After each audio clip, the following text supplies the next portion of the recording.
Nous avons la joie de recevoir sur ce plateau Béatrice Rabel, accompagnée de ses deux enfants, Zélie et Séraphin.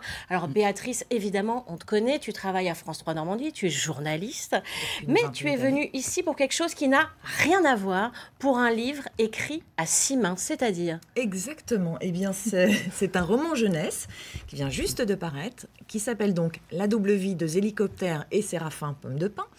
Petite référence aux deux enfants qui sont assis à côté de moi. Donc Zélicoptère, c'est toi et Séraphin Pomme de Pin, c'est toi? Exactement. C'est votre nom de scène, en fait. C'est ça. Un peu. Donc, c'est un livre qu'on a imaginé, en fait, il y a 4 ans maintenant.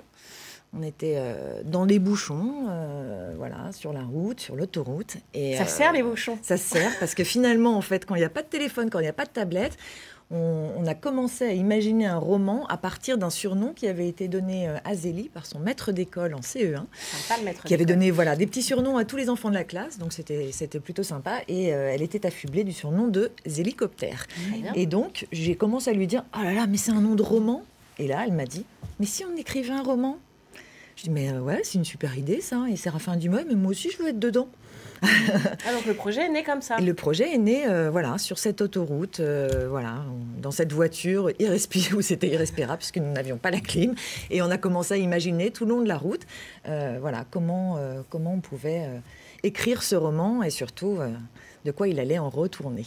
Alors moi, ce que je trouve génial dans ce projet, en fait, c'est que ça a dû créer des moments super privilégiés avec vous. Enfin, tous les trois, je vous imagine derrière l'ordinateur. À la machine à écrire, à la main, vous avez fait comment? L'ordinateur. Ouais. Alors en fait, au début on s'est dit, alors comment écrire ce livre justement? Est-ce qu'on écrit chacun? Est-ce qu'on écrit des phrases ensemble? En fait c'était un peu compliqué. Le style était assez disparate. Donc très vite on s'est dit, il vaut mieux qu'on imagine l'histoire à 3. Donc il y avait 3 cerveaux réunis pour imaginer l'histoire.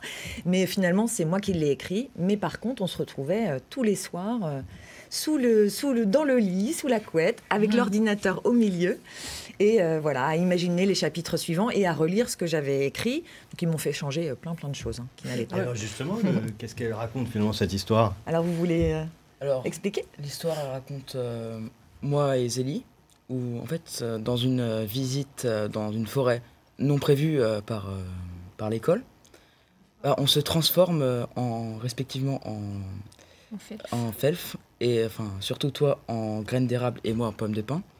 Et au début on ne contrôle pas et c'est là que tout commence. Ah, donc il y a un côté très fantastique. Ah, complètement. Il y a un côté merveilleux, en fait. Zélicoptère, dans le livre, elle a affublé, vous savez, les petites graines d'érable, en fait, qu'on s'amuse à lancer, ça fait, des petites... Eh bien, en fait, elle a une petite... elle se retrouve c'est un petit personnage de quelques centimètres, et elle se retrouve perchée sur une branche d'arbre, elle ne comprend absolument pas ce qui lui arrive. Séraphin se retrouve, dans une pomme de pin à dévaler à toute allure, et il y a des petits felfes des bois qui viennent leur dire « Mais vous faites partie de notre famille ?» Donc eux, ils disent « Mais pas du tout. » Et si, en fait, vous êtes mi-felfe, mi-humain, mais votre mère ne vous a rien dit puisqu'elle était partie chez les humains depuis des années et parce qu'elle avait épousé un humain. Et elle vous avait menti, Exactement. maman. Exactement. Elle n'avait pas menti, elle avait caché des choses. Donc en fait, c'est cette double identité qu'ils vont découvrir. Et c'est tout l'enjeu du livre, en fait, de découvrir ce nouveau monde, parce que eux, ce sont des enfants parfaitement normaux, qui jouent aux jeux vidéo, qui mangent des cheeseburgers, et ils vont se retrouver dans un peuple de la forêt, à manger des racines et à découvrir des petits êtres un peu étranges. Donc c'est aussi le regard de l'autre, la peur de l'autre aussi qu'il faut dépasser. Oui, ça a beau être une histoire écrite en famille par des enfants, parce que vous aviez quel âge à l'époque? Moi, je devais avoir 11 ans. Moi, 9 ans, du coup. Vous étiez tout minot encore. Mais il y a quand même des vrais faits de vie, d'actualité qu'on retrouve dans le livre. Moi, ce que j'ai beaucoup aimé aussi dans le livre, c'est qu'habitant Rouen, il y a plein de rapports avec nos alentours. Il y a des rapports à Rouen. En effet, on parle de la forêt de Canteleu, etc. Enfin, pour nous, Normands, ça nous parle vraiment. Bah oui. Vous avez dit à vos copains d'école que vous aviez écrit un livre ? Oui. Oui, ils sont tous au courant. Vous êtes fiers? Bah oui, c'est une fierté quand même. Alors moi j'ai une question, c'est comment de travailler avec maman? Alors, pas trop difficile parce que nous on donnait un peu les idées et c'est maman qui écrivait, donc c'était pas super difficile. On a délégué un peu. C'est ça. Vous c'est la partie imagination, puis maman elle a tapé sur le clavier, c'est ça? Ouais.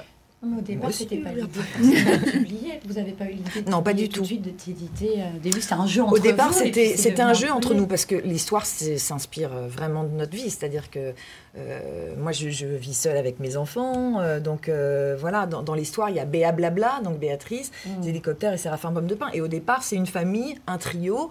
Donc c'est aussi, tu parlais des faits de société, c'est aussi voilà, comment une maman solo se débrouille seule. C'est aussi notre vie au départ.